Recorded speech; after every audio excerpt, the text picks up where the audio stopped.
guide e andiamo a sentire.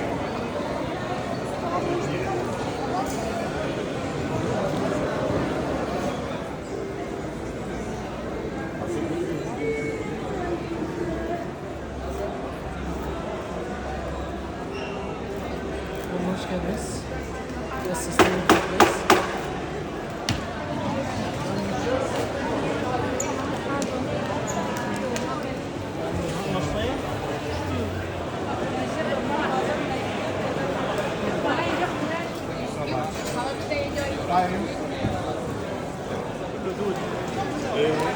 قال هذا بيلف حاله تمام، اذا فتره من الزمن بعدين يقوم يفتح الفراش.